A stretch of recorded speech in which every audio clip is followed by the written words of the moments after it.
What if I told you that the real plot twist in the little things was hidden in plain sight and Deke only realizes it after he opens the box? If you're like me, you're probably wondering who was the real killer in this film. Was it Sparma? Was it Stan Peters? Was it even Deke in some weird dreamlike hallucinatory state where he really was the killer all along but just didn't know it? Well, I could tell you it wasn't any of them, and I finally have the proof. In fact, it took me more than a few viewings to find this as well. So, overall, this film is 2 hours and 8 minutes, and I've watched this more times than I should have, just trying to figure out who the killer was. Initially, I did want to go in depth with all the clues and scenes and breaking all that stuff down, but doing so, it would have turned into like an hour-long video, and I certainly don't want to bore you to death. It doesn't make sense to explain the plot, since you're obviously watching this video after having watched it already, and you're probably just as confused as I was. So, I've taken some time to discuss some of the more confusing parts, dispel some of the rumors that I saw online, and various theories on the killer's identity, and finally explain the hidden twist that a lot of people missed, which cleared up a lot. There is no aha moment in which the killer's identity is revealed like a Scooby-Doo episode, but there is a surprising hidden twist at the end that explains it all. Now let's get started. So before we go too in-depth, let's take a few minutes to discuss some of the various theories that I've seen online and have been floating around about the film's killer's real identity. I'll just run down a few of these with a brief explanation on why they are false. Let's start with number 1. The license plate on the killer's car matches someone at the police station, so it must be someone at the station. So the license plate 2FAN321 or 2FAN321 is the license plate of the killer at the beginning of the film. We see the exact same plate on a different car in the very next scene at the station. So I did look into this, and apparently this is just a generic license plate that's used in a lot of Hollywood films, so this is just like a stage prop type thing, so we can ignore the whole license plate theory. Number 2, Deke is the real killer. No, Deke is not the killer. I know what everyone says about the boots and everything. I think that's more symbolic of, Deke is walking in the killer's shoes, but Deke is not the killer. This isn't some psychological mind trip in which Deke is killing all these girls by himself but just doesn't know it. The scenes with the murdered girls are simply all the ghosts of his past haunting him because of the mistake that he made years ago. He could never bring real justice to the victims, and the guilt basically destroyed his life. Number 3, the film is just some neo-noir crime drama in which the identity of the killer doesn't matter. So, the main focus of the film is the relationship between Deke and Jim and the lengths they go to find the true killer and how it affects them personally. This doesn't, however, take the focus off the fact that there is a real killer and there are various clues to his identity scattered throughout the film. So briefly, here are the facts that we do know. There are a total of 6 murdered victims, 1 attempted kidnapping, and Rhonda Rathburn, the missing jogger.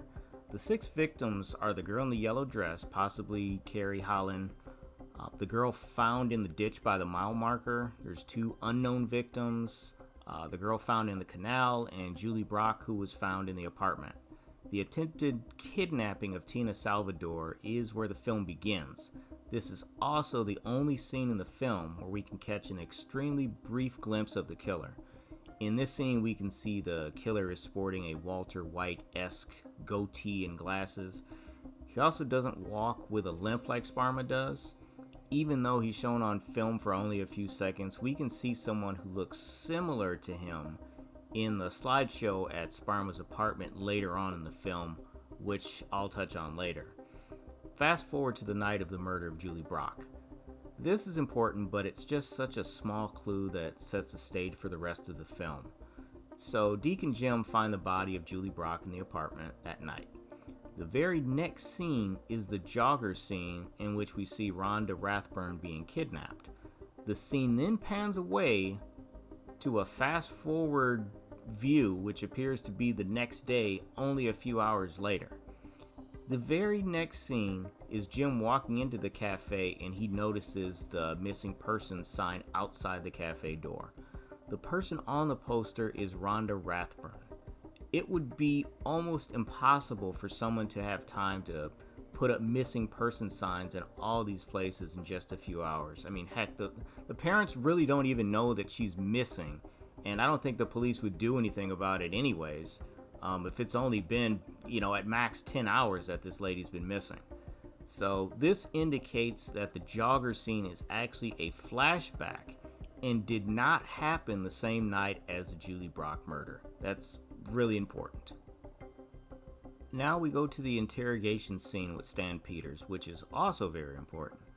By the way, I didn't know what KSO was until I looked it up. It's a known offender. If you catch that, I don't want my new channel to get banned, so anyways. So Jim shows Stan the picture of Julie Brock, and he immediately winces. So he knows the murdered girl, but he still seems surprised.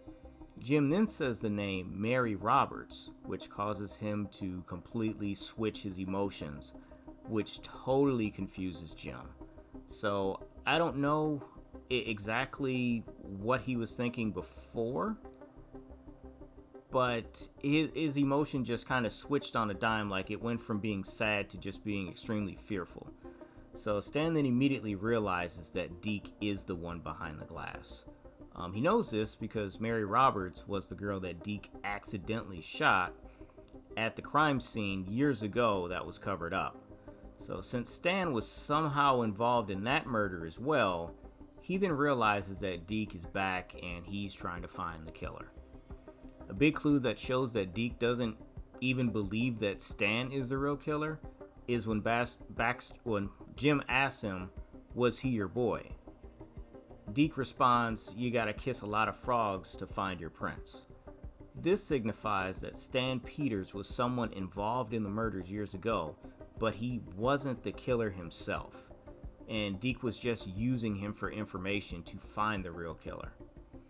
A few minutes later, we see Jim walking back to his desk and being advised that the parents of the missing girl, Rhonda Rathburn, are there, and they feel like she could have been a victim of the killer.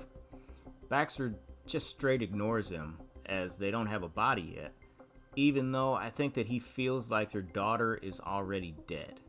He just doesn't want to admit that to himself yet. He rationalizes to himself, if they don't have a corpse, then it's really none of his business. It's missing persons. So he finally breaks down and meets with them later on, and this is where they mention the infamous red beret, and they give him a picture, of their daughter. Shortly thereafter, they find another body in a canal. So Jim compares a picture of Rhonda to the decomposed body in the canal and states that it's not her. If you assume that Rhonda only died the previous night, then why would you even remotely think that it was her body that was buried days ago and washed in the canal? This is the proof that points to a time jump and that Rhonda was actually one of, if not the very first victim. Jim already knows that Rhonda is dead, they just haven't found her body. In the course of investigating, Deke and Jim find a lot of clues that seemingly point to a shady handyman named Sparma. This is the majority of the film's runtime, just going around and finding clues that make it appear that Sparma is the killer. Sparma even allows Deke to follow him around, knowing that he's being watched. The reason for this is unclear at first, but then you realize that Sparma actually wants the detectives to think it's him. To emphasize that, earlier on, Jim's captain advised him that Sparma had confessed to a previous murder years ago, and he had no way of committing, leading them to believe that he was just seeking attention. What frustrates Jim and Deke is that all the evidence that they're collecting to show that Sparma is the killer is inconclusive or speculative and won't hold up in court.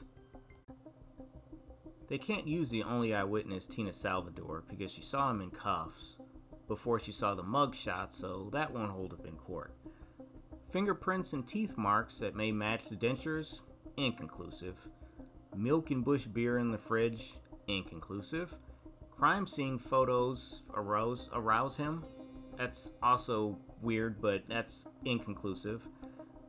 Frequents prostitutes and gives them roast beef. That's also really weird, but that's inconclusive. I mean, I don't know anyone that does that. I mean, milk and roast beef, well, whatever. So, the mile marker at the location of the girl found in the ditch by the side of the highway was announced by dispatch over the radio, who just happened to have a scanner in his apartment, Sparma. But that also won't hold up in court. Chipped knife in the kitchen, inconclusive. Radio in his apartment turned to police frequencies, inconclusive. Film library labeled with women's names, inconclusive.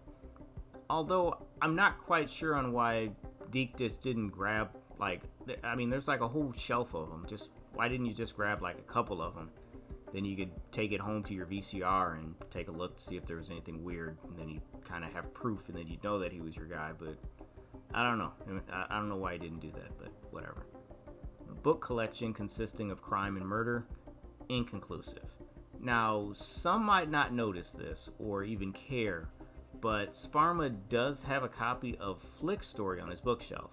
So Flick Story is literally a story about a criminal who outsmarts the police. I don't know if it was supposed to be there, but it's quite coincidental that he has a copy of this in his personal library. We also see a slide on the slideshow that maybe kind of looks like the killer from the first scene of the film. Maybe his dad or someone. Now, I don't have any proof of this at all, but I personally believe that the man in the slideshow is the real killer. It's probably his dad, but that's just speculation by me though. Anyways, the main piece of evidence that absolutely convinces Deke that they have the right person is the metal box hidden under the floorboards. This box is full of newspaper clippings of various murders, clippings of the current murders, and most importantly, the murders from years ago that continue to haunt Deke. Now, while Deke is searching his apartment, Sparma is well aware of what they're doing. He wants them to find all of this evidence that just seems to be in plain view and obvious for anyone to see. He's not trying to cover anything up. So Sparma has the ingenious idea to call the police to his own house because he knows that Jim and Deke are there. So after Deke is able to escape the scene, he tells Jim about all the stuff in the apartment that they feel point to Sparma as the killer. When Jim asked him about the red beret, Deke responded with, "You give me 5 more minutes, I can find out for you." And this signifies to Jim that Deke completely searched this guy's apartment and didn't find the red beret. Not even in the mementos box that he found. So that it is putting doubt on maybe this isn't the guy after all. Maybe we're just manufacturing proof to convince ourselves that he's our boy. But in actuality, this guy is just out looking for attention. Now, the next sequence of events is very important. That night, they go back to Sparma's apartment to track everywhere he goes. They're on a stakeout. So they follow him all day long from the second he left his house to when he came back at night. Sparma does not leave their sight that entire time. Plus, he's taking the bus, so it's not like he can easily ditch the surveillance. So after watching Sparma that entire time, Deke just decides to get coffee and battery for his watch. Yeah, no better time to leave your partner on a stakeout with a possible serial killer than to suddenly get the urge to replace a battery on your old watch. I mean, they never really explain the significance of the watch. And I know it's Denzel Washington, but this isn't the Equalizer where the watch actually meant something. It just seemed like a lazy excuse by the writers to get Deke out of the car, but, whatever. So anyways, Jim is sitting in the car and he hears the nearby payphone ringing. He gets out to answer the phone and Sparma jumps out and surprises him. Now, keep in mind, this movie takes place in 1990. So payphones were still a thing. They didn't even have cell phones or anything. So who placed the call to the payphone? If Sparma was out on the street, he had no way of making the call. Someone else had to have made that call. Now this is where it kind of gets deep. So we know that Deke and Jim have been watching him the entire time since they broke into his apartment the previous night. When Jim goes with Sparma in the car, Deke follows him. Sparma's out in the middle of the field in the vacant lot watching Jim dig. Deke is, driving, trying to follow, see where they went, trying to follow them. And this is where it all clicked for me after I watched it again. Sparma says, "You want to know the truth? I haven't killed anybody in my entire life. If you believe me, we can get in the car and we can drive straight home. If not," and then he points to the ground around him, meaning, for Jim to keep digging, just wasting his time. So, needless to say, Jim provides some iron to his diet, which kills him instantly. That leaves Deke to come in and clean up the murder, just like he had to do before. Now remember that Deke and Jim have been following Sparma since the night before when Deke broke into his apartment. After Sparma is killed, Deke goes back to the same apartment where he just was the previous night. He's going to completely clean out and burn everything. So after he has everything bagged up, you'll notice that he's kind of distraught. You'd think it was because he hasn't found the red beret or he has to cover up another murder, but that's not it. It's at this point where he's shaking his head that he realizes that Sparma wasn't the killer.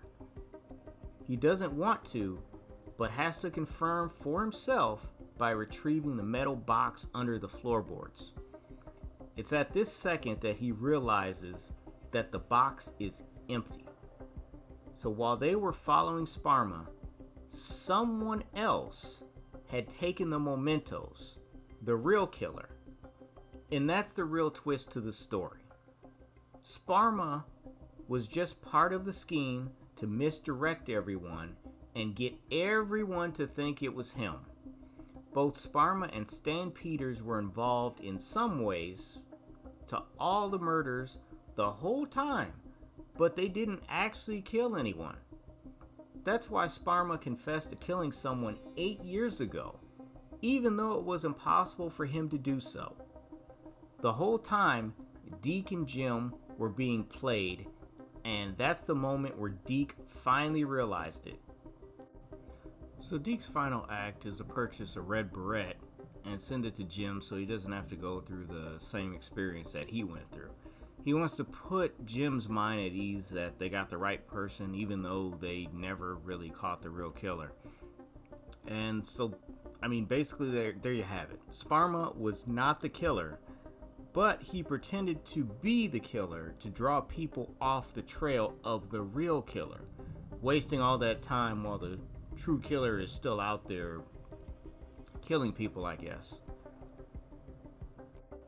So let me tell you, this movie was long the first time I watched it, and even longer the second and third times.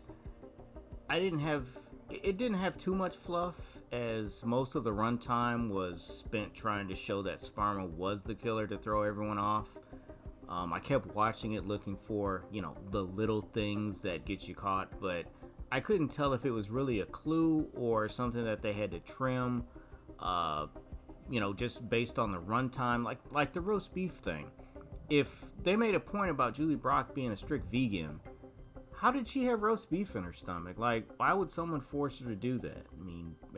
Maybe I'm just tripping. I'm just looking into it a little too much, but there's also a lot of subtle symbolism in the movie that I feel they went out of the way to show.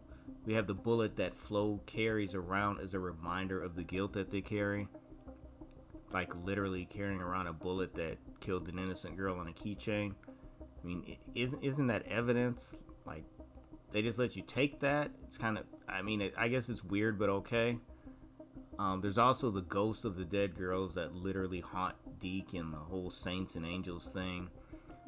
The fact that he stays in the seediest part of town at a hotel called St. Agnes, and the whole green colored theme, and the symbolism of sickness. I mean, you could really look at some things in the movie. If you look really deep, there was some Christian symbols, like when he's driving, he sees a great big cross over the city of angels and all that kind of stuff. But other than that, I think I spent way too much time ruminating about this film. I literally watched this film 3 times just to understand it, and I'm still kind of confused on a few things. Overall, I thought the film was a great drama, but with a runtime of over 2 hours, it got dry at times.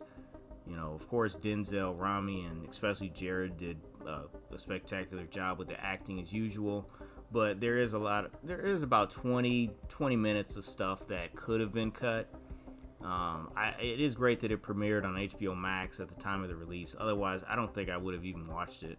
This is one of those films that I wouldn't pay money to go to the theater for, and I'd wait till it came out on streaming. But not because I don't like the actors or anything. It's just not the type of film I'd go see in a theater.